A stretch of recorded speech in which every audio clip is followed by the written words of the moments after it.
Hey guys, it's Elisa, and today I have my January wrap up.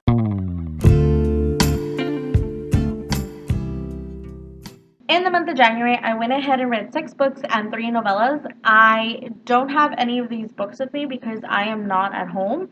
I'm actually in Austin doing a training for work, and I was able to finish early today, and I have some good lighting to be able to record. Normally, by the time I got back to my hotel room, it was already dark, and lighting just looked really crappy. It was like really, really dark, so didn't want to record in those conditions, so yeah. The first book that I went ahead and read was Cinder by Marissa Meyer. This is the first book in the Lunar Chronicle series, and this book follows Cinder, who is a cyborg. It is a fairy tale retelling. I enjoyed the action of this book. I gave it 5 out of 5 stars. I liked the tension between her and Kai. I at times wanted more huggy huggy, kissy kissy, but I still enjoyed it. I love the world building of this series, and I went ahead and continued on to the next book, which is Scarlet. Scarlet, we go ahead and meet Scarlet. I just said that like 3 times in a row. When we meet her, she is in search of her grandmother. She has been missing. The town considers her grandmother crazy, and enters Wolf and his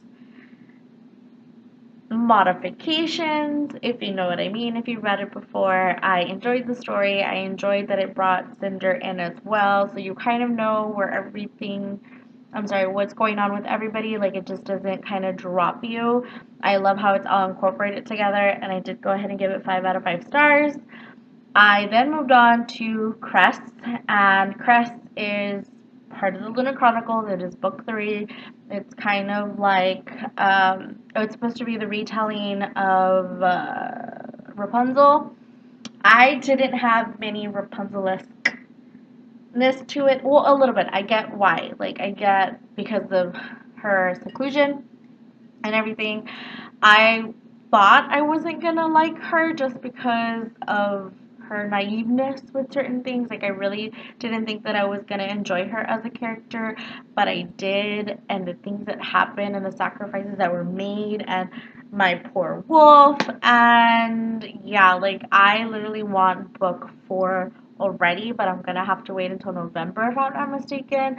But I think this series just gets better and better as it goes, and I did go ahead and also give it 5 out of 5 stars. I did pick up the novellas in the series. I went ahead and read The Queen's Army. I can't remember if I read The Queen's Army first or Glitches, but I'm going to go ahead and go with The Queen's Army. The Queen's Army gives you an idea of what is going on in Luna or on Luna. You kind of get a backstory to a character in Scarlet, is what I'll go ahead and tell you, just because I didn't know. That's a lie. There's, while I was reading the story, I could kind of guess who was going to be, like, who was who, like, who was Wolf and where was he coming from and things like that. Like, I kind of was able to guess certain things with every book, with Cinder, with Scarlet, with Cress, and I was okay with that. Like, I was okay guessing it very early on in the book that blah blah blah with blah blah blah. Like, I don't want to give any spoilers, so that is the reason why I'm not gonna say anything about that, or name names, I should say. With the Queen's Army, I went ahead and gave it 4 out of 5 stars. Glitches is a prequel, I guess you can say. It is about Cinder when she is young, kind of before she goes and is in transit to go live with her foster family. I loved to get to know Cinder at that young age and kind of progress. And I did go ahead and give it 4 out of 5 stars. The next novella I read was The Little Android. This, I think, was supposed to be a retelling of The Little Mermaid. I was a little confused at times. I gave it 3 stars just because I liked the way that it ended. It was okay for me, but maybe because it didn't have anything to do with anybody in the world. Like, I got a little glimpse, like an itty bitty like glimpse of Cinder, but it wasn't kind of like what I was getting in Scarlet and Cress, and it is a novella, so I don't know, maybe my expectations are too high, but can I do? After reading those books, I went ahead and moved on to The Duff by Kody Keplinger because of the movie, and I was lucky enough to be able to go see a special screening of The Duff, and it was flippin' amazing. Like, there's changes between, like, with any book to movie, there's changes, but there's big changes in the movie, but it doesn't minimize the Duff, I guess, like the book itself, like it doesn't minimize it, it doesn't make fun of it. I thought it was gonna um, kind of be like She's All That. If you've ever seen that movie, it's the old like 90s movie. But I enjoyed it. I didn't mind the big changes. It was funny. It was heartbreaking at times, and I like that the characters, the quirks of the characters in the books were translated to screen, especially like with Bianca's mom and things like that. So I gave it 5 out of 5 stars. I give the movie 5 out of 5 stars. The movie doesn't come out until February 20th. I am gonna go re-see it again because I promised my 14-year-old cousin I would take her, and it's just that good of a movie that I want to see it again. Next, I went on to Rival by Penelope Douglas, and I just got really excited with a lot of the teasers and stuff like that she was posting on her Facebook page, since I do follow her on Facebook, that I have read Bully and the 1.5, I can't remember the name right now, but I read those two. I loved them. I enjoyed them. And I don't know why I hadn't picked up Rival. There wasn't anything wrong with Maddox, who is the main character in Rival. I think I was just waiting for the rest of the books to come out so I wouldn't be kind of waiting for the next one and waiting for the next one. With Rival, it follows Maddox, who is Jax's best friend that we meet in Bully, and in this story, his stepsister or ex stepsister, no stepsister, because their parents are still together, but haven't really been fulfilling a marriage together.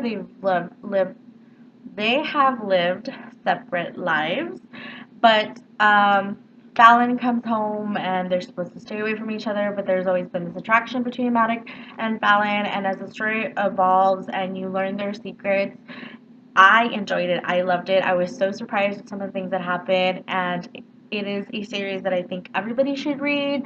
And I will go ahead and leave the good links down below so you guys can check out Penelope Douglas's writing because it is amazing. So, because I loved Rival so much, I went ahead and picked up Falling Away, which follows Jax's brother. Okay, so I just realized I said the names wrong. Maddox is Jared's best friend who we meet in Bully.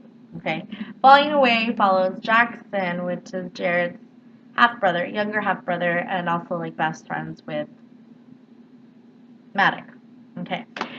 We have seen pieces of Jackson since Bully, and you're kind of intrigued by him. Like, you want to find out his secrets, you want to find out why he's really quiet, and in Falling Away, he grows up. Because when we meet him in Bully, he's like a sophomore or junior in high school, can't remember. And in Falling Away, we kind of get a glimpse of him still kind of in high school, and then you fast forward to when he's about 19 or 20. And he's all grown up, and he's still kind of after Casey, who Casey is Teet's best friend from Bully. And these two characters have a lot of growing up. They have been kind of in similar situations, but not in the same situation. I don't know if I might be just confusing you guys, and I do apologize for that, but kind of having parents that are just shitty parents under different circumstances, maybe, something like that. But I did enjoy it. I did love it. I gave it 5 out of 5 stars, even though it broke my heart with Jared and Tate. And if you've read it before, you guys know what I'm talking about, and you just want to wring someone's neck. But, yes, I can't wait for Aflame, which will be the final book in the Fall Away series. So if you guys haven't checked it out, you guys should. It's amazing. You'll love it. So these are the 9 books and novellas that I went ahead and read in the month of January. If you guys have read these books before, let me know in the comments down below. You guys have a great day, and I'll talk to you soon. Bye!